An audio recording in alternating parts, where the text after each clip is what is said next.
Hello! మీకు ఒక cooking వీడియోలో చెప్పాను కదండీ! మసాలా కారం ఎలా ప్రిపేర్ చేసుకోవాలి ఏంటి అనేది. సో, నేనిప్పుడు మీకది చూపించబోతున్నాను. అండ్ దానికేమేం కావాలి, క్వాంటిటీ ఎంత తీసుకోవాలి, ఏమేం సరిపోతాయి, ఎంత క్వాంటిటీ సరిపోతాయనేది మీకిప్పుడు చూపిస్తాను చూసేయండి. ఒక్కసారి మీరిలా ట్రై చేసి చూడండి. చాలా బావుంటుంది. అండ్ ఇంకోటేంటంటే వేడి వేడి అన్నంలో అలా కలుపుకొని కారం, ఉప్పు, నెయ్యి లేకపోతే ఆయిల్ ఏసుకొని అలా కలుపుకొని తింటుంటే అబ్బా! దానికి తోడు మళ్ళీ ఆనియన్స్ కూడా సూపరుంటుంది టేస్ట్. సో, అది ఎలా ప్రిపేర్ చేసుకోవాలో నేను మీకిప్పుడు చూపిస్తాను. ఆ మసాలా కారం చూసేయండి. ముందుగా స్టవ్ ఆన్ చేసుకొని బాండిల్ పెట్టుకొని, బాండిల్ హీట్ అయిన తర్వాత ఇప్పుడు మనము కారం హాఫ్ కేజీ కారం తీసుకుంటున్నాం కాబట్టి పావు కిలో అంటే 250 గ్రామ్స్ ధనియాలు సరిపోతాయన్నమాట. సో, నేను ధనియాలైతే పావు కిలో తీసుకుంటున్నాను. అరకిలో కారం పొడికి పావు కిలో ధనియాలు తీసుకుంటున్నాను. నేను చూపిస్తున్న విధంగా ఫ్రై చేసుకోవాలి. ఫ్రై చేసుకునేటప్పుడు మనకి స్మెల్ తెలుస్తుంది.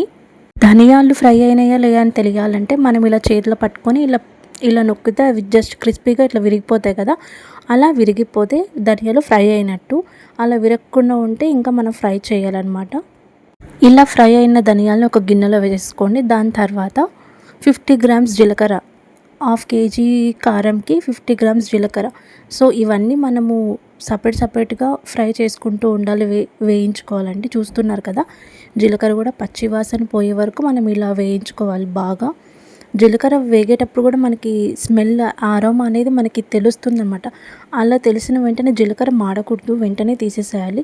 ఇప్పుడు మనము ఆవాలు కూడా 50 గ్రామ్స్ అండి. ఆవాలు 50 గ్రామ్స్ వేసుకొని ఆవాలు కూడా ఇలా మనం మంచిగా చక్కగా ఫ్రై చేసుకోవాలి. ఫ్రై అయినాయా లేదా అనేది ఎలా తెలుస్తుందంటే మనకి స్మెల్ తెలుస్తుంది. అండ్ ఇంకా ఏమంటే చిటపటలాడతాయి కదా ఆవాలు. అలా చిటపటలాడితే ఆవాల్ని ఎక్కువ కూడా రోస్ట్ చేయకూడదండి. ఇలాగా చూస్తున్నారు కదా, అలా చిటపటలాడుతూనే అలా అవుతే ఆవాలు మొత్తం మంచిగా ఫ్రై అయినట్టు. ఇప్పుడు నేను 3 స్పూన్స్ మెంతులు వేశాను. 3 స్పూన్స్ సరిపోతాయండి. 3 స్పూన్స్ మెంతులు వేసిన తర్వాత మెంతులు కూడా ఇలా కలర్ చేంజ్ అయ్యే వరకు ఫ్రై చేసుకోవాలి. ఇక్కడ నేను చూపిస్తున్న విధంగా మీరు ఇలా ఫ్రై చేసుకోవాలి మెంతుల్ని. అలా అని మాడిపోకూడదు. మెంతులు కూడా చిటపట అంటున్నాయి చూస్తున్నారు కదా! అలా వచ్చినప్పుడు ఫ్రై అయినట్టు అనమాట. అంతవరకు మనం ఫ్రై చేసుకుంటూ ఉండాలి. ఇవన్నీ మొత్తం కలిపి నేను ఒక గిన్నెలో వేసేసుకున్నాను చూసేయండి.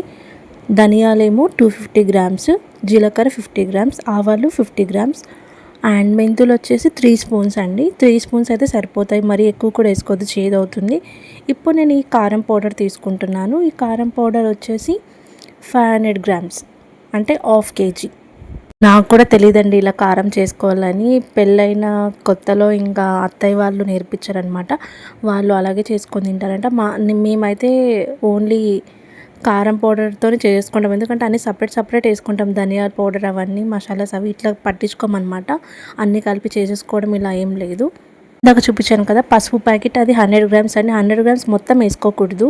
అందులో కొంచెం హాఫ్ వేసుకోవాలన్నమాట. మొత్తం వేసేసుకుంటే కలర్ తెలియదు మనకు, మరీ పసుపు స్మెల్ వస్తుంది కాబట్టి అందులో హాఫ్ వేసుకోవాలి. ఇప్పుడు ఇవన్నీ కలిపేసుకొని నేను మిక్సీలో వేసుకొని చూస్తున్నారు కదా, ఇలా మిక్సీలో వేసుకొని స్మూత్ పౌడర్లా గ్రైండ్ చేసుకోవాలి. అయినా కూడా గ్రైండ్ చేసుకున్నా కూడా నేను ఇలా జల్లెడ పడతాను. ఏమన్నా ఉంటే అట్లా వస్తాయి. అందుకు నేను ఇలా జల్లెడ పడుతున్నాను. అది చూస్తున్నారా గాయ్స్, అది పైన కనబడుతుంది కదా వైట్గా, ఇంకా కొంచెం పౌడర్ అవ్వాలి. అది పడేయకుండా దాన్ని కూడా నేను మళ్ళీ అందులో కలుపుకొని మళ్ళీ ఇంకోసారి గ్రైండ్ చేసి మళ్ళీ లాస్ట్లో మెత్తగా పౌడర్లా చేసేసుకుంటాను. ఇప్పుడు చూసారా జల్లిచ్చిన తర్వాత ఎంత వచ్చిందో. సో దాన్ని నేను పడేయకుండా మళ్ళీ ఇంకోసారి పౌడర్లా చేసేస్తాను. అలా పౌడర్లా చేసిన తర్వాత లాస్ట్లో వెల్లుల్లి వేసుకోవాలండి ఖచ్చితంగా.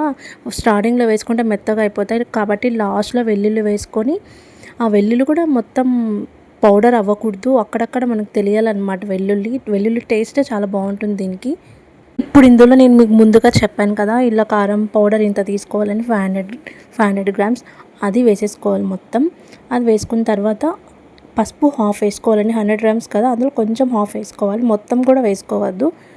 ఇలా మొత్తం అన్నీ వేసుకున్న తర్వాత మొత్తం ఇలా చేత్తోనే నేను కలిపేస్తున్నాను. ఎందుకంటే నాకు అలవాటు అనమాట అలా కలపడము. సో గాయ్స్, నేను సాల్ట్ కూడా వేసాను. సాల్ట్ మరి ఎక్కువ కూడా వేయద్దు, లైట్గా వేసుకోవాలి. ఎందుకంటే పురుగు పట్టకుండా ఉంటుంది. ఇది 1 మంత్కి కాబట్టి నేను 1 మంత్ సరిపడా చేసుకున్నాను అనమాట. 2 మంత్స్ 3 మంత్స్కి అయితే మాకు 1 కేజీ కారం సరిపోతుంది కంపల్సరీ.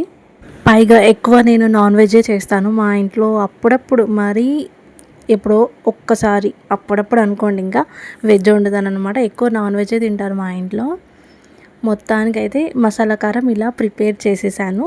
మీరు కూడా ఒకసారి ట్రై చేయండి, పక్కా ట్రై చేయండి. అన్ని కొలతలతో చెప్పాను కదా, చాలా ఈజీ అండి, కాకపోతే పేషెన్సీతో చేయాలి.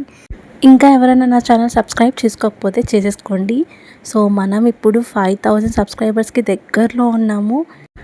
చూస్తున్నారు కదా ఫ్రెండ్స్, నేను మొత్తం ఈ పౌడర్ చేసుకున్నాను కదా, అదంతా ఈ బాక్స్లో స్టోర్ చేసుకుంటాను. నాకు 1 మంత్ వరకు ఉంటుంది.